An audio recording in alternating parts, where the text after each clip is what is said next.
So many times people are saying they want more money. If you want more money, number one, increase your income. I gave you an assignment last week. I don't know if you have started or you have done it or you have completed. The ball is in your court. So look into your life and ask yourself, based on the assignment I gave you last week, what are the different areas of income, possible income streams that are still available in your life that you have not explored? Look into that so that you are able to increase your income. Because once you are able to increase your income and more money is flowing into your life, then more money will be available to you. But number two is reducing your expenditure. Reducing your expenditure. Listen, look, all these things I'm teaching you, this is what I do every week. I'm looking into different things every month. As bills are coming in, I'm saying, okay, this bill we want to pay now. Why have we been paying it? Do we still have to pay it? Is there no other alternative? Because technology is increasing. Technology is advancing.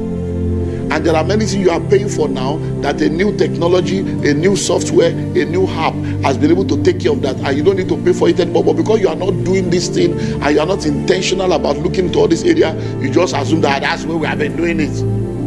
Let us do it the way we have been doing it so that we can get this or we have been getting. Are you okay with the result you are getting? If you are not okay with the result you have been getting, don't you think you should be doing it in a different way? So you need to know how to increase your income or reduce your expenditure. And then managing money effectively will help you to now do that. So let's now move into how to multiply money. How to multiply money. How to multiply money. So, how to manage money, how to multiply money, session 7. I don't know why the session page is not here, but so how to multiply money. So knowing how to multiply your resources will help you build wealth and become financially free. You make money by working, you manage money by budgeting, you multiply money by investing. You make money by what? By working, you manage money by budgeting, you multiply money by investing.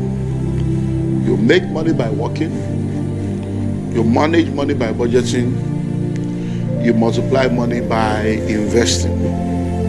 You make money by working, you manage money by budgeting, you multiply money by investing.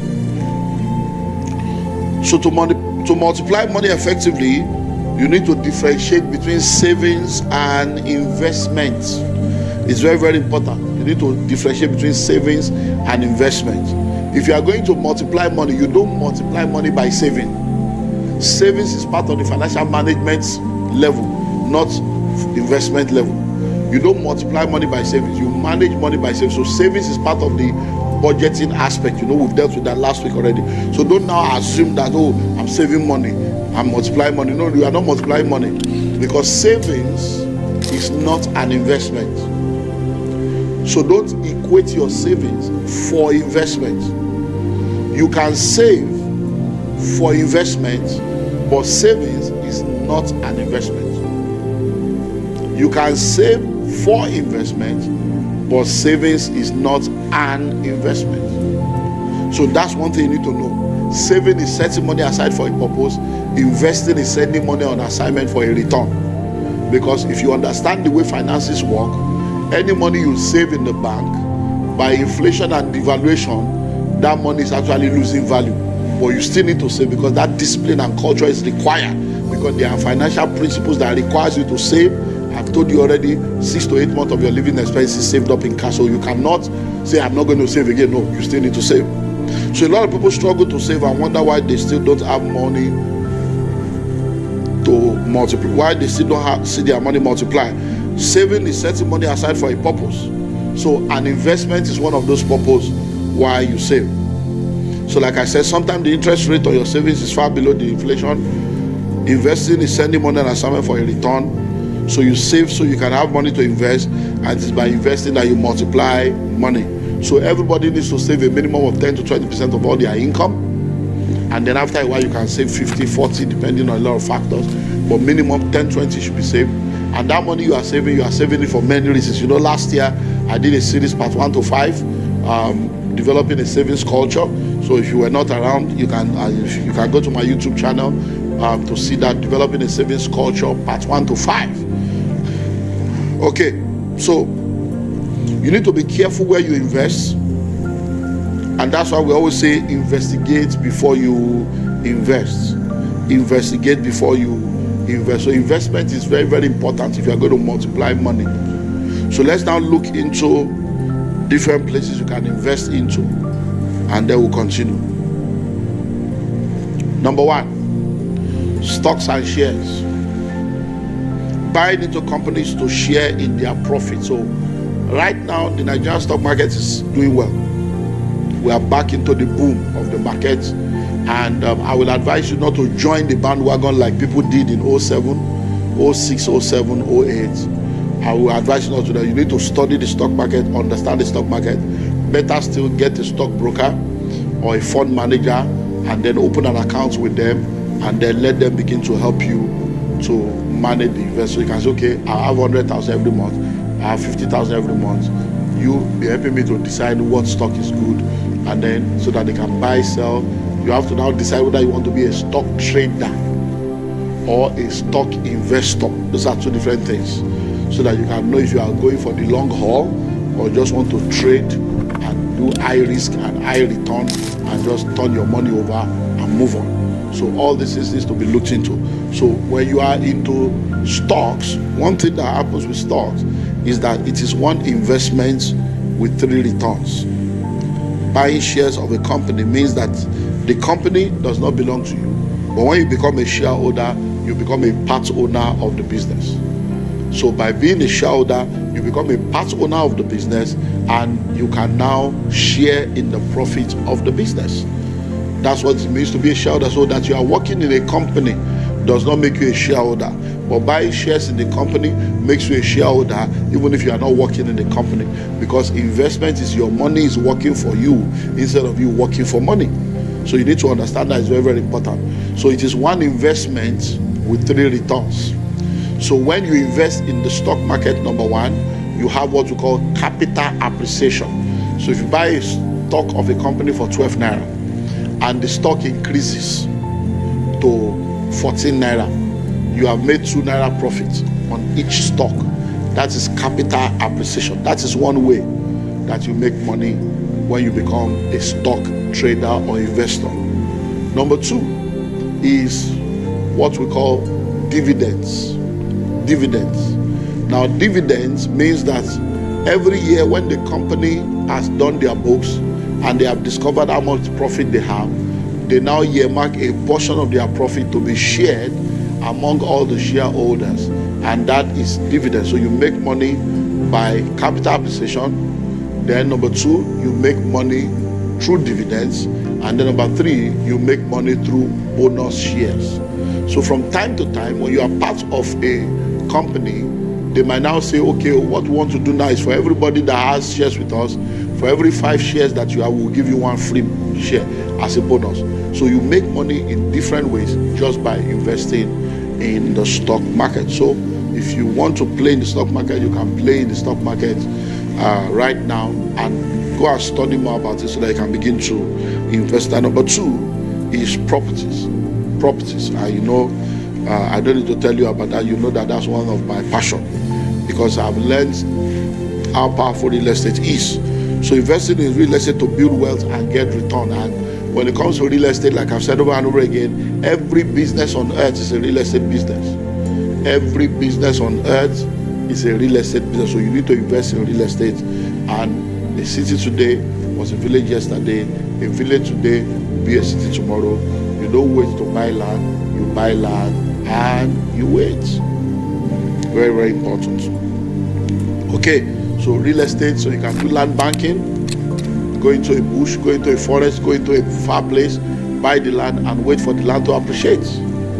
And that can help you. So if you have money now, you can do it yourself. You can put money together with a lot of other people and go into fractional ownership and go into collaboration, and then you put the money there and then you see the return.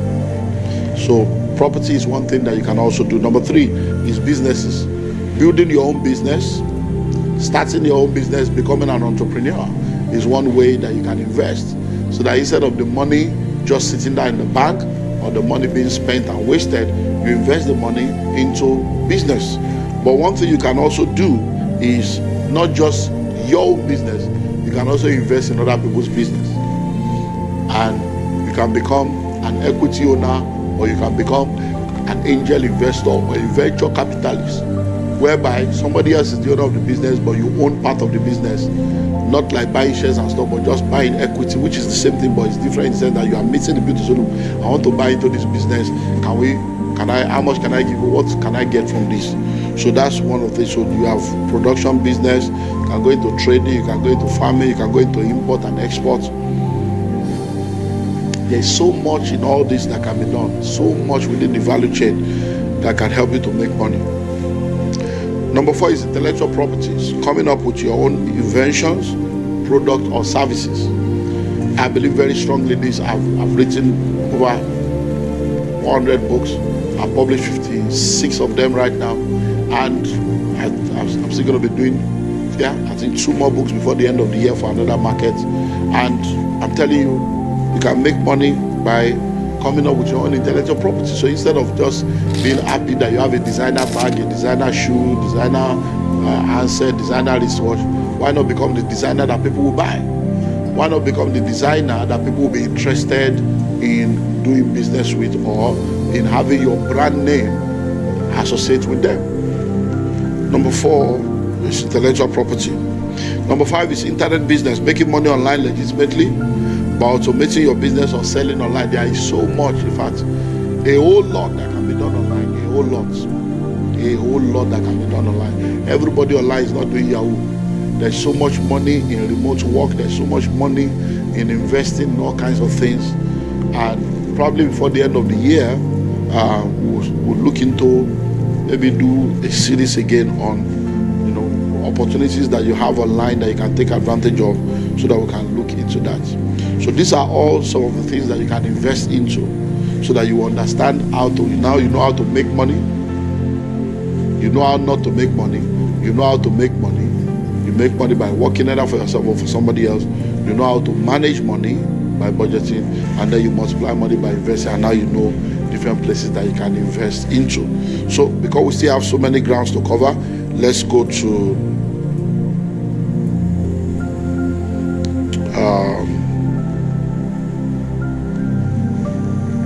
the next session, the new rules of money. The new rules of money. So let's see how far we can go on that, and then we'll continue next week. The new rules of money.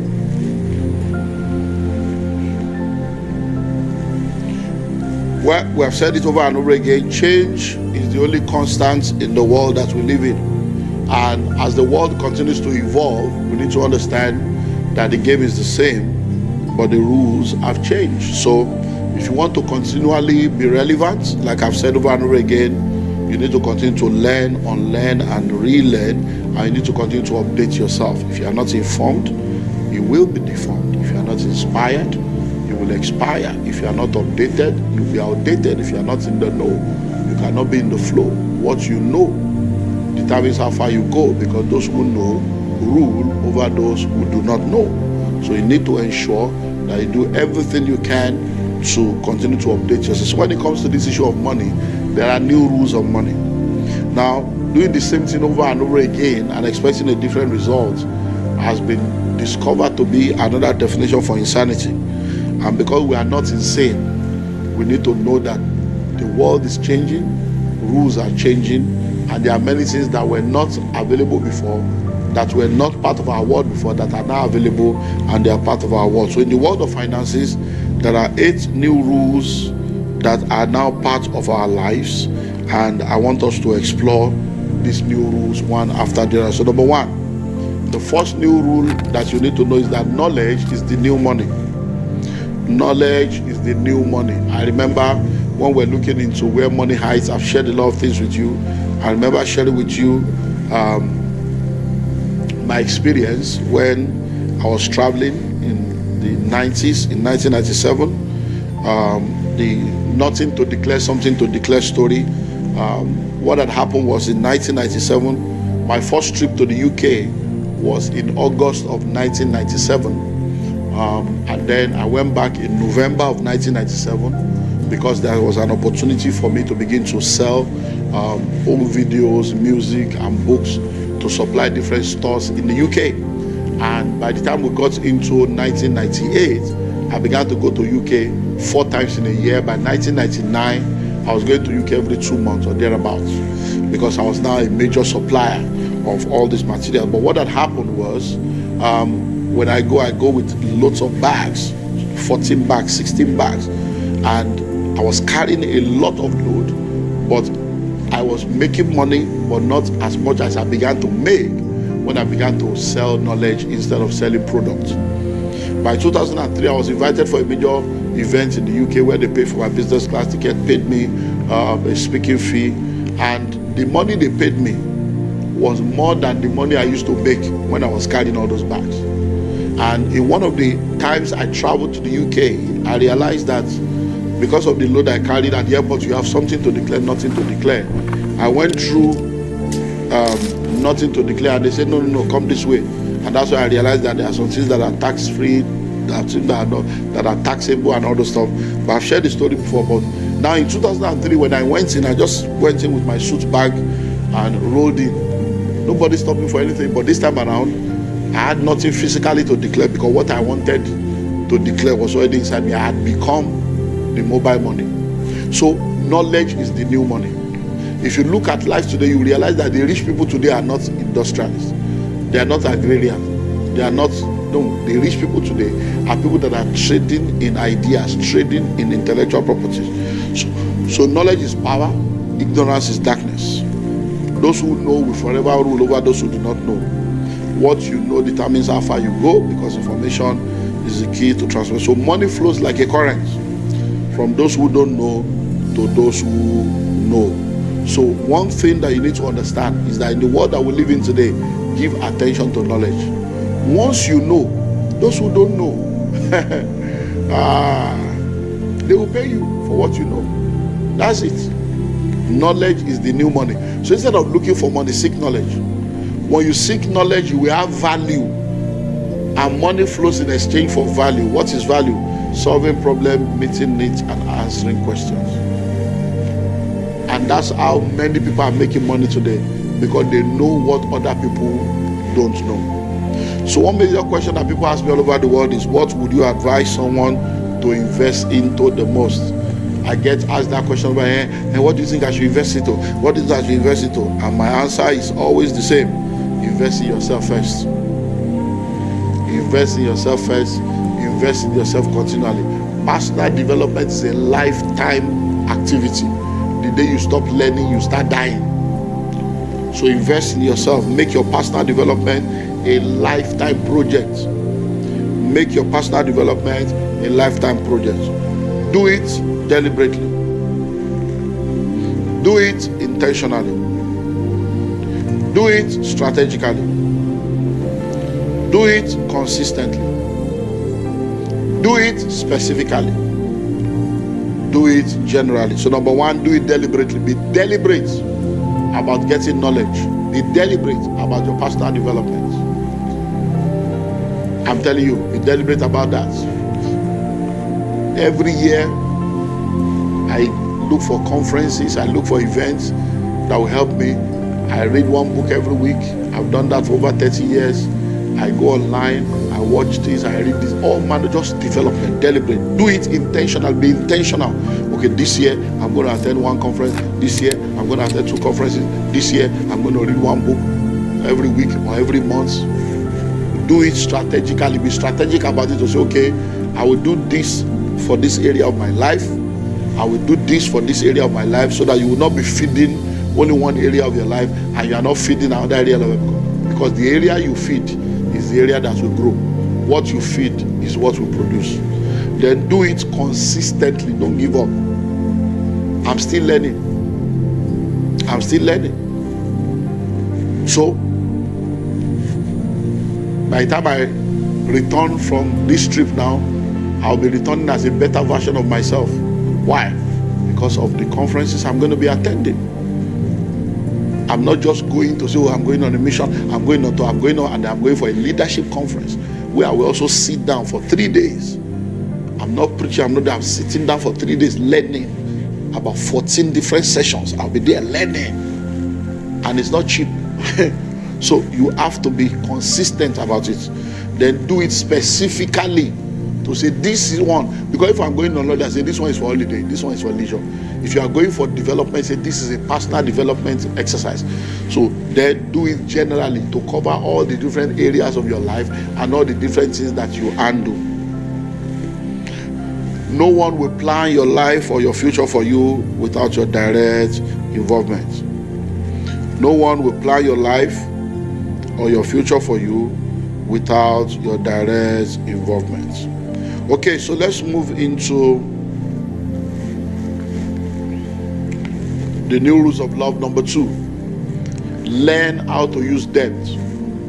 Learn how to use debt.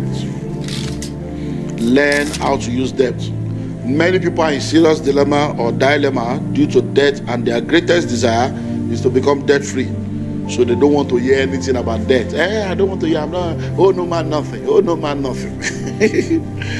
However, if you open up to this new rule, you will realize that debt can be more of a leverage than a bondage if you know how to use it. The richest nations on earth have debt. The richest companies on earth have debt. The richest people on earth have debt. So many people don't understand, because they're like, how can you say he's the richest man and he's still owing? How can you say it's because there is a difference between good debt and bad debt. So there are 2 major kinds of debt: good debt and bad debt. So when the Bible is saying, oh no man, nothing, the borrower is a servant to the lender, it's talking about what? Bad debt, not good debt. In the same Bible, we say, go borrow vessels, empty vessel, not a few. Jesus borrowed the boat of Peter. Jesus borrowed the upper room to do communion. So when you look into the Bible, you will realize that the Bible says, oh no man, nothing but. So that means you still owe them but love. You owe them love. So let's look at good debt and bad. So good debt is leverage, while bad debt is bondage. Good debt is any debt you incur for the purpose of investment that brings greater return than the cost of the debt. I remember last year, one of my mentees contacted me when he saw the way prices of goods were going, and he didn't even know it would be as bad as it was this year. And it was like, this building we are building is going to cause a lot of trouble. Prices are changing. We will not be able to meet up. All this off-plan stuff. So I said, but I thought you said you had a line of credit of about $1 billion in the bank that you can borrow up to $1 billion. I said, yes. I said, how much are they asking you to give? What's the interest? He told me. I said, do you know that the inflation rate is more than that interest rate now? I said, collect the $1 billion. Finish the project. Collect the $1 billion, finish the project, so that at least you are sure the project is ready. Then you put the interest and everything on top and sell as you have completed. He obeyed. He did that. Who would have known that cement will go from 3.5, 4.5, 7.5 to 13, 14? Who would have known that iron rod, gravel, everything will go the way it's going? So who would have known? Just by doing that in December, he was able to have money to put everything in place. The project was completed just before end of February. In 2 months, they were able to do a lot, and all the inflation that happened this year now, they were not affected because he had bought cement, paid for everything, and got all the things he needed to get on ground. So good debt is a leverage, while bad debt is bondage. Many of you are working in an organization where there is car loan, interest-free, you didn't collect. You are working in an organization where they give you loan, and they are not collecting interest, so they will be deducting it from your salary, which is actually a way of causing you. It's like you are collecting future money to be able to pay back with the discipline that they will be deducting from your salary. They are not asking you for interest, so you didn't collect. Oh no man, nothing. Now, you are no more working in a place where they can borrow you money. You are now looking for money. So, good debt is a leverage. Bad debt is a bondage. So bad debt is when you borrow money to eat, borrow money to buy shoe, borrow money for things that does not bring any return. That is bad debt, and that's what we're going to stop today. Next week Sunday we'll continue because we need to go into the railboat offering.